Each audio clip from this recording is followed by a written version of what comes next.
रुकिए, पहले इस वीडियो को देखिए, इसको स्किप ना करिए। आपके घर में किसी छोटे बच्चे या किसी बड़े आदमी के साथ भी ऐसा हो सकता है, तो इसलिए इस वीडियो को पूरा देखें।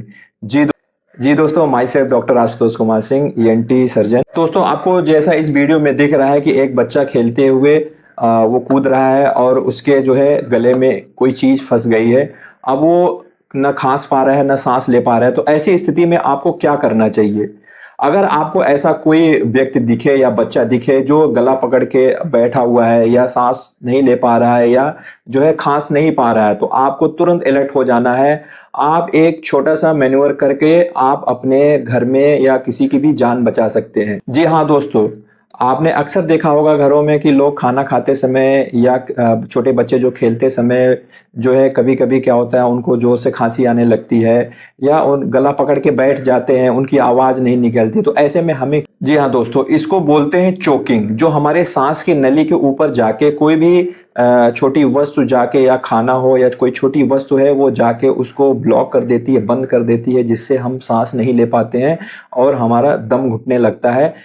हमें कैसे पहचाना होगा कि उसका गला चोक कर रहा है? चोकिंग दो तरह की होती है दोस्तों। एक माइल्ड चोकिंग होती है जिसे आंशिक ब्लॉकेज कहा जाता है। इसमें क्या होता है, जो व्यक्ति होता है वो खांस पाता है और सांस ले पाता है और बोल भी पाता है। ऐसे में उसको खांसने दें, उसके पीठ पे थपथपाएं ना, क्योंकि हो सकता है आपके पीठ पे थपथपाने से वो ऑब्जेक्ट और भी नीचे जा सकता है। दूसरा होता है severe choking and complete blockage. ऐसे में क्या होता है कि जो पेशेंट होता है वो पूरा अपना गला पकड़ के बैठ जाता है, न खांस पाता है, न बोल पाता है, न ही सांस ले पाता है, उसका चेहरा बिल्कुल नीला पड़ जाता है। ऐसे में आपको तुरंत अलर्ट हो जाना है, क्योंकि ये एक इमरजेंसी कंडीशन है। कंप्लीट ब्लॉकेज में आपको तुरंत एक्टिवेट होना है। हम चोकिंग को 3 पार्ट में डिवाइड कर रहे हैं। एक जो 1 साल से ऊपर और एडल्ट हैं उनमें, और दूसरा जो 1 साल से कम के बच्चे हैं, और तीसरा जो प्रेग्नेंट वुमेन है।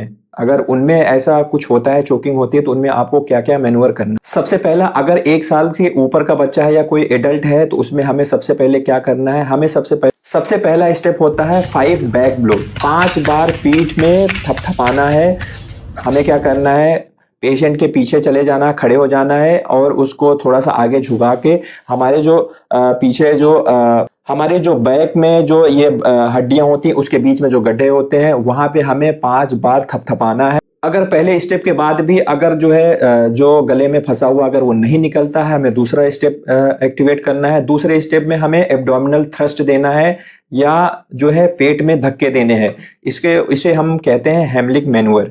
ये बहुत ही इंपॉर्टेंट होता है, इसको सबको आना चाहिए, घर के हर एक मेंबर को आना चाहिए। इसमें हमें क्या करना है, हमें सबसे पहले पेशेंट के पीछे जाके खड़े हो जाना है और हमें एक हाथ को उसके नाभि के लेवल पे दूसरे हाथ से पकड़ के और हमें उसको आगे की तरफ झुका देना है। उसके बाद हमें 5 बार इसमें भी थ्रस्ट देना है, ऊपर की तरफ, अंदर की तरफ और ऊपर की तरफ झटके देने हैं, जिससे जो है जो लंग्स में हमारी हवा होती है वो झटके से ऊपर आती है, तो जो हमारा जो ऑब्जेक्ट फंसा होता है या जो भी वस्तु रहती है वो बाहर निकल आती है। तो हमें ऐसा 5 बार करना है। यह प्रोसीजर हमें बार बार रिपीट करना है। पहले 5 बैक ब्लो देना है, उसके बाद हमें फिर हेमलिक मैन्यूवर करना है, और अगर ये तब तक करना है जब तक वो ऑब्जेक्ट बाहर ना निकल जाए या पेशेंट जब तक बेहोश ना हो जाए।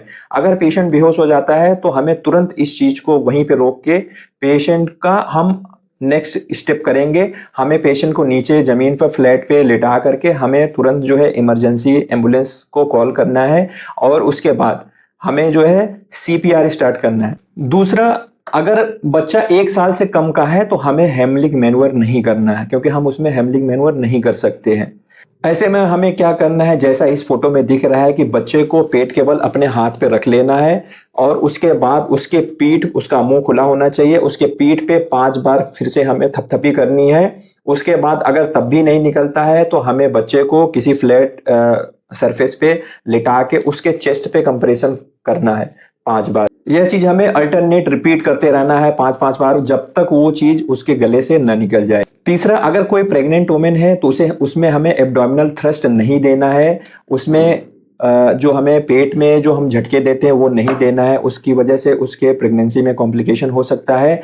ऐसे में हम उसमें चेस्ट थ्रस्ट देते हैं। चेस्ट थ्रस्ट जैसे हम एब्डोमिनल थ्रस्ट देते थे वैसे ही हमें चेस्ट में एब्डोमेन के ऊपर चेस्ट वाले एरिया में पकड़ के उसको थ्रस्ट देना है जब तक वो ऑब्जेक्ट बाहर न निकल जाए। इसमें कभी कभी होता है कि रिब्स भी टूट जाती हैं। अगर ये सब करने के दौरान अगर व्यक्ति बेहोश हो जाता है तो हमें वहीं पे तुरंत इस चीज को बंद कर देना है करना। हमें उसे फ्लैट सरफेस पे लिटा के हमें सबसे पहले इमरजेंसी एम्बुलेंस को कॉल करना है, उसके बाद हमें सीपीआर स्टार्ट करना है।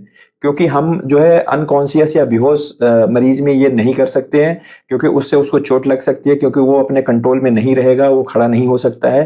तो हमें उसमें एब्डोमिनल थ्रस्ट या बैक ब्लो नहीं करना। अगर आपको कोई भी वस्तु बच्चे के मुंह में या किसी एडल्ट के मुंह में अगर दिख रही है तो आपको उसको ब्लाइंडली नहीं निकालना है। अगर आप ब्लाइंडली निकालने की कोशिश करेंगे तो वो हो सकता है कि अंदर की तरफ पुश हो जाए। तो जब भी आपको निकालना है तो आप जब तक अच्छे से दिखे ना तब तक मत निकालिए। अगर कभी कंप्लीट चोकिंग होती है तो हमें क्या नहीं करना चाहिए, हमें सबसे पहले उसको पानी नहीं पिलाना चाहिए, क्योंकि पानी पिलाने से वो हो सकता है और भी नीचे जा सकता है। और दूसरी चीज, अंधाधुंध उंगली डाल के उसको निकालने की जरूरत नहीं है। तीसरा, अगर बच्चा बहुत छोटा है तो उसे उल्टा करके लटका के झटके नहीं दें, क्योंकि उससे हो सकता है उसके नेक पे या ब्रेन पे इंजरी हो सकती है। तो दोस्तों, हेमलिंग मैन्योवर आप जरूर से जरूर सीखें। जो मैंने ये चीज बताई है इसको ज्यादा से ज्यादा लोगों के साथ शेयर करें। आपका एक एक्शन किसी की जान बचा सकता है, क्योंकि जब तक आप अस्पताल पहुंचेंगे तब तक हो सकता है बहुत देर हो जाए। इसलिए आप इस चीज को ज्यादा से ज्यादा लोगों के साथ शेयर करिए और मेरे चैनल को सब्सक्राइब एंड फॉलो कर लीजिए।